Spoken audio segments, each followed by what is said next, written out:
Stop. Before you scroll past this, I need you to hear something that most men over 50 never get told. You've been operating under a belief. A quiet, stubborn belief that has been shaping the way you carry yourself, the way you walk into rooms, the way you hold eye contact or decide not to. That belief is this: that somewhere around 55, you became less visible to women, less relevant, less magnetic. That the season for being desired, really desired, not just tolerated, quietly passed you by without announcement. I'm going to break that belief today.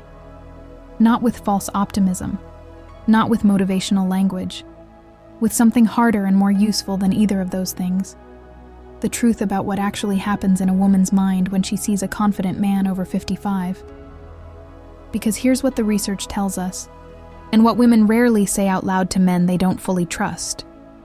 What you think makes you invisible. It's the same thing that makes you irresistible. The gap between those two realities is where this entire video lives. I'm going to walk you through 9 specific thoughts.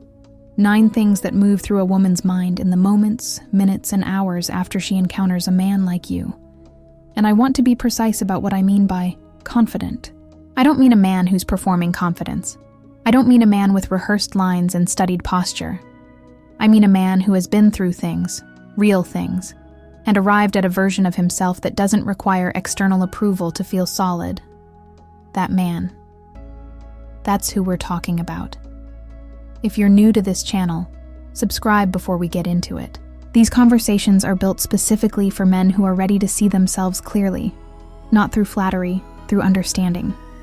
Quick pause here, because I want to make sure you have everything you need, not just what fits into a single video. There's a guide I put together that goes much deeper into the psychology behind what we're covering today. It's called The Psychology of Women Men Never Forget. Link is in the first comment. If you're serious about understanding this, it's the next step. Let's keep going. The first thought. He knows something. You walk into a room. You don't scan it anxiously. You don't position yourself to be noticed. You simply arrive, and something about the way you occupy the space signals to every perceptive person in it that you've been in rooms before, that you've navigated harder situations than a social gathering, that there is, behind your eyes, a history. Women notice this before they notice anything else. Before your face, before your clothes, before whether you're tall or short, fit or soft. They notice the quality of your presence. And that quality, that specific, almost untranslatable quality, reads to the female nervous system as, he knows something. Dr. David Buss, evolutionary psychologist at the University of Texas, has spent decades studying what triggers mate selection across cultures. One of his consistent findings is that women, at a neurological level, are wired to respond to signals of accumulated experience, resource acquisition, status earned through time and competence. These aren't abstract preferences. They're ancient circuits that predate language. And the man who walks into a room like he knows something activates every single one of them. Here's what the man who doesn't understand this does. He tries to compete on youth. He checks his phone. He scans the room looking for approval. He makes himself smaller so he won't risk rejection. And in doing all of that, he erases the one thing that makes him extraordinary, the fact that he's been here, in life, in love, in loss, longer than almost anyone else. The confident man over 55 doesn't erase that. He wears it, not as armor, as texture. And the moment a woman's eyes find him, the first thought isn't, he's old. The first thought is, he knows something I want to understand. The second thought, he's not looking for permission. There is a specific quality that separates the men women find genuinely compelling from the men they find merely pleasant. It has nothing to do with looks. It has almost nothing to do with money. It has everything to do with this, the absence of urgency. The absence of a need to be approved of before acting. The man who is waiting for social permission to take up space. to speak, to make eye contact, to exist fully in a room. That man, however kind, however smart, however accomplished, communicates something very specific to the female nervous system. I'm not sure I'm worth being here. And when you're not sure, she's not sure either. The man who doesn't wait for permission, he creates a gravitational pull, not because he's aggressive, not because he's dominant in any theatrical sense, but because there is a stillness in him that says, "This is who I am." You can come closer, or you can keep your distance. Either way, I'll be fine. I spoke with a woman in her early 50s, a physician, sharp, extremely self-aware, and she described it exactly this way. She said the men she found herself thinking about hours after meeting them were never the most handsome or the most accomplished in the room. They were the ones who made her feel like they were complete before she arrived. She used the word complete. Not closed off, not cold, complete. Research published in Evolutionary Behavioral Sciences supports this. Studies on perceived dominance and attraction show that behavioral cues indicating self-assurance, sustained eye contact, unhurried speech pace, grounded posture, are rated by women as significantly more attractive than physical markers alone, particularly in men over 50. The body changes. The presence compounds. The second thought a woman has when she sees you isn't about your age. It's about your stillness.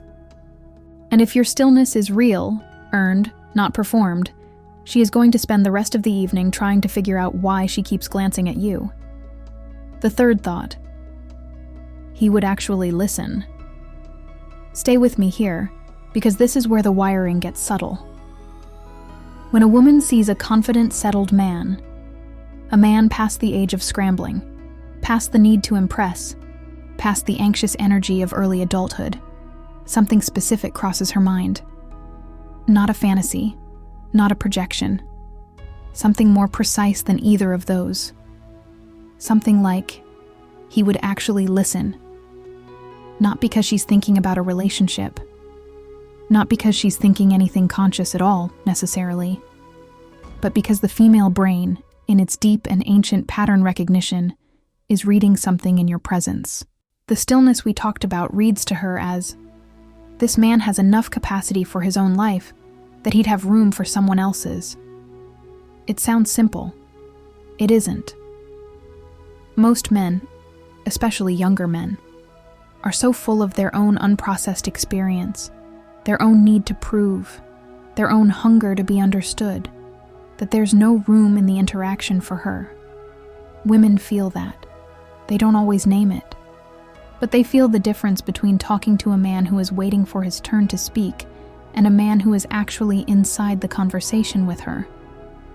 Thomas, 57, a contractor who came to one of my workshops, told me something that stayed with me.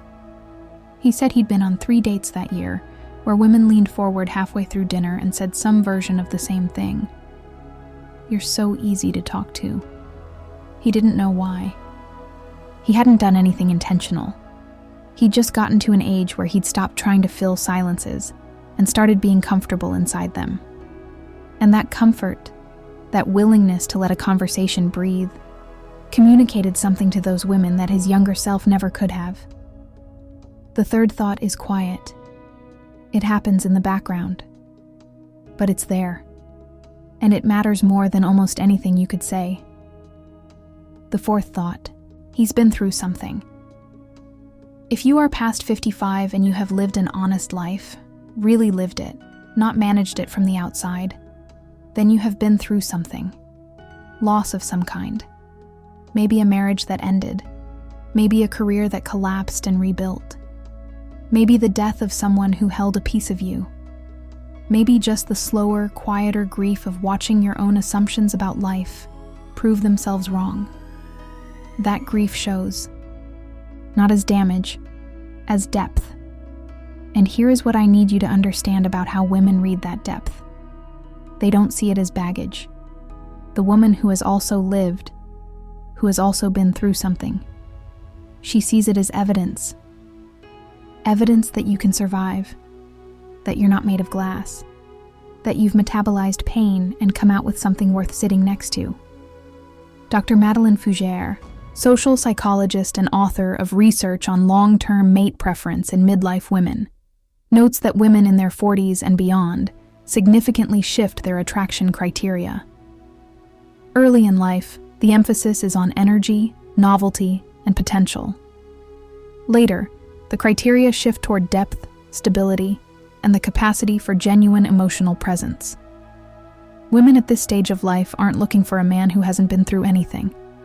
They're looking for a man who went through it and didn't break. Your history isn't a liability, it's a credential.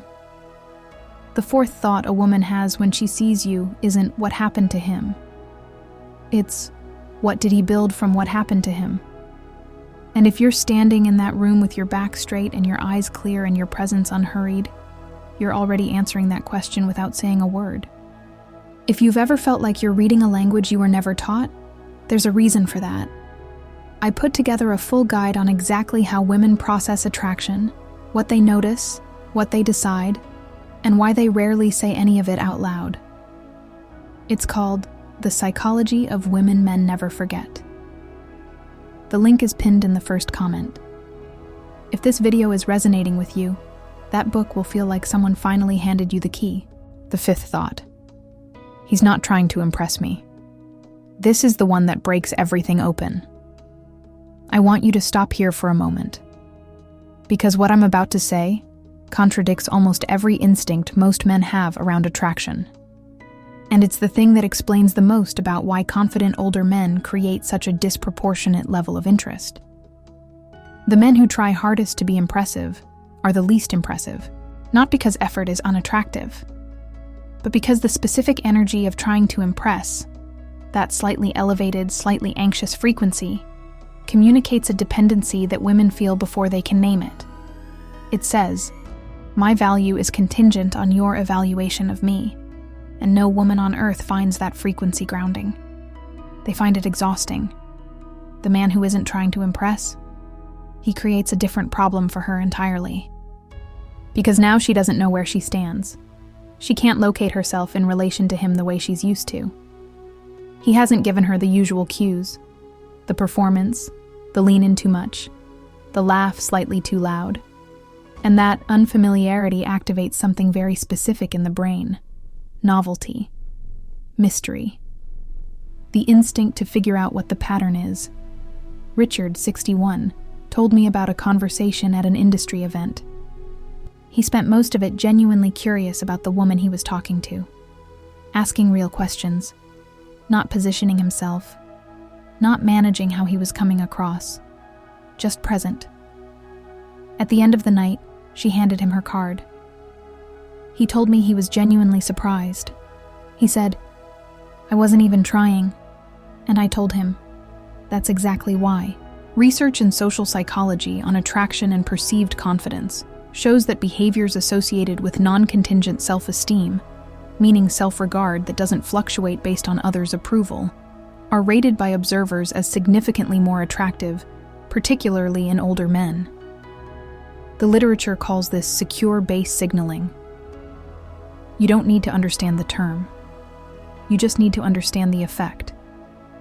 When you stop needing to impress, you become impossible to ignore. The fifth thought is the one she might not even admit to herself. It's something like, "Why isn't he trying harder?" And then, a beat later, "Why do I care that he's not trying harder?" By the time she gets to that second question, you've already done something that most men spend their entire lives trying to manufacture. You've become interesting to her in a way she can't immediately explain. The sixth thought. He's patient. Patience, in a man, is one of the rarest signals a woman can receive. Not patience in the passive, waiting to be told sense, but patience in the deep sense, the sense that this man does not need everything to resolve right now. He can sit inside uncertainty without needing to control it. He can be interested in someone without it becoming urgency. He can want something without that want becoming desperation. James, 63, described a moment that illustrates this better than I can. He was at dinner with a woman he'd been seeing for 3 weeks. She said something that was clearly testing the waters, a comment about needing space, about not wanting to rush. He told me he simply nodded and said, "That makes sense. I'm not going anywhere." Not as strategy, because he genuinely meant it. He had enough life, enough fullness outside of that relationship, that he could be patient from a place of abundance rather than performance. She called him the next morning. Studies on attachment and relationship formation in adults over 50, published in the Journal of Social and Personal Relationships, consistently show that women at this stage rate emotional steadiness and non-anxious availability as their top predictors of long-term attraction. Not physical, not financial. Steadiness. The man who is patient doesn't just feel safe. He feels like the opposite of everything she spent decades bracing against. The sixth thought she has when she sees you is often about pace. The pace at which you move, the pace at which you speak, the pace at which you respond. And if your pace is unhurried, if everything about you suggests that you're not racing against a clock that doesn't exist, she feels it before the end of the first sentence. Silence is strange when you're nervous. Silence is gravity when you're grounded. The seventh thought. He's not desperate. This one is almost too simple to say, and yet it accounts for more of the distance between men who attract and men who don't than almost any other factor. Desperation, even quiet, well-dressed desperation, has a frequency. Women detect it the way animals detect weather changes, not with their eyes, with something deeper. The desperate man compensates. He offers too much too fast. He makes plans before the conversation has earned them. He mirrors everything she says in an attempt to create connection, rather than letting connection arrive on its own. He fills every silence like silence is the enemy. He laughs slightly, too quickly. He checks his phone for her response 15 minutes after he sent the message. She feels all of this. She can't always name it, but she calibrates to it instantly. The confident man over 55 who has arrived at himself, who has a life, a perspective, a set of genuine interests, a relationship with solitude that isn't loneliness. That man doesn't compensate. He doesn't need to. And that absence of compensation creates an environment where the other person can actually breathe, where the interaction has room for her, not just for his need to be chosen. Research on attraction and perceived mate quality consistently shows that low investment signaling behaviors in early interaction, meaning the ability to engage without clinging, are rated as among the highest attraction indicators, particularly in mature social contexts. You don't have to manufacture this. You just have to stop overriding it. Stop managing so hard. Let the conversation be what it is. The seventh thought she has isn't about you directly. It's about how she feels when she's talking to you. Specifically, it's about the fact that she can breathe. And when a woman can breathe around a man, really breathe, without calculating what her next move should be to keep him interested, she doesn't let go of that feeling easily. The eighth thought, the one that surprises men the most. He makes me feel like I don't have to perform either. This is the thought that women almost never say out loud. Not because it's shameful, because most women don't even fully recognize it until after the conversation ends, and they're driving home wondering why they felt so unusually themselves. Here it is. When you show up without performance, when your confidence is structural rather than staged, when your presence is earned rather than constructed, you give the woman permission to drop her own performance. You create, almost accidentally, an environment where she can just be a person. Not an impression, not a version of herself curated for an audience. A person. Women perform constantly, not dishonestly, but in response to social expectation, to the way men respond to them, to the way they've learned to move through the world. The man who watches, performs, manages, and calibrates is a man she performs for. The man who is simply himself is a man she can simply be herself around. Dr. Brené Brown's extensive research on vulnerability and connection supports this. That authentic presence in one person creates what she calls permission structures for the other person to also be authentic. In the context of attraction, this compounds quickly. The woman who can be herself with you is the woman who will tell her friends about you the next day. Not because you were impressive, because you were real. The eighth thought is the most surprising, because it has nothing to do with you as an object of attraction.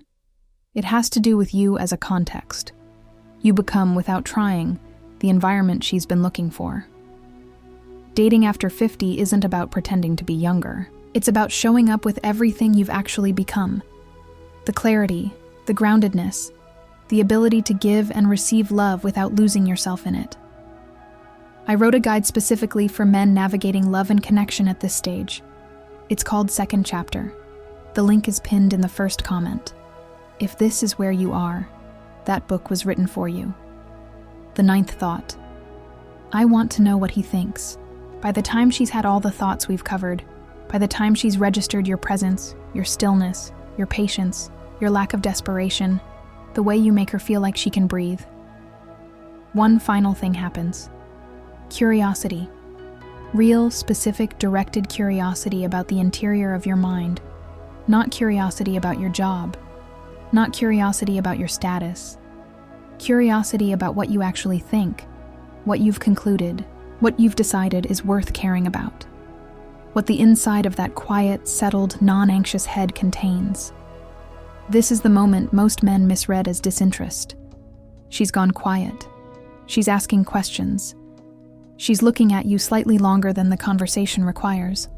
And the man who doesn't understand what's happening interprets this as evaluation, as if she's deciding whether he's good enough. He starts to perform. He starts to fill the space with resume items, with stories designed to impress. The man who understands what's happening does something completely different. He answers her questions with actual honesty. He shares what he genuinely thinks, not what he thinks will land well. He lets his real perspective take up space, even when it's not universally approved of. And in doing so, he confirms everything she'd been reading in the previous 30 minutes. This man is the same person on the inside as he is on the outside. That alignment, the congruence between what you project and what you actually contain, is the rarest thing in any human interaction. And for women who have spent decades navigating men who perform, men who manage, men who say what they think they're supposed to say and show what they think they're supposed to show, that congruence is not just attractive, it's almost disorienting. James, at 63, said something in our second conversation that I keep returning to. He said, I stopped being someone women were excited about when I was in my 30s. And now, in my 60s, something I can't explain happened. Women seem more interested. I'm less of anything I was trying to be. And somehow that's more. He wasn't describing a technique. He was describing what happens when a man finally stops fighting to become something and lets himself simply be what the years have already made him. Before we finish, I want to leave you with a question, and I genuinely want your answer in the comments. Do you think men over 50 are getting better or worse at recognizing their own attractiveness today? I have my own opinion, but I want yours. Drop it below. The conversations in these comments are always some of the most honest I see anywhere. Here's what I want you to take from this video. Not as a technique, as a reorientation. You have not been becoming less. You have been becoming more. But more in a direction that the culture rarely points a camera at. More settled, more layered, more precise about what you value, and less anxious about proving it. More capable of actual presence, because you've had enough experience to know that most urgency is manufactured. More interesting to a woman who has herself done enough living to know the difference between a man who is performing and a man who has arrived. You didn't become invisible at 55. You became legible. The question is whether you're giving yourself the credit for what that legibility actually communicates. The woman in the room, the one whose eyes find you and stay a moment too long, she is not calculating your age. She is reading your frequency. She is registering your solidity. She is noticing that you are, in some hard-to-name way, already enough. That has always been the most attractive thing about you. It just took this long to become undeniable. If you've been watching this channel for a while and you keep coming back, it means something. And there's a way to let me know it means something to you too. In the first comment below, there's a link where you can leave a voluntary contribution to keep this work going. Completely your call. I just wanted you to know it's there, and that every single one matters more than you know. A lot of men in their 50s and 60s have told me they feel like the season for love has passed for them. I want you to hear me clearly. It hasn't. But it requires a different approach than what you used in your 30s. I documented that approach in a guide called Second Chapter. It's honest, practical, and written specifically for this stage. The link is pinned below.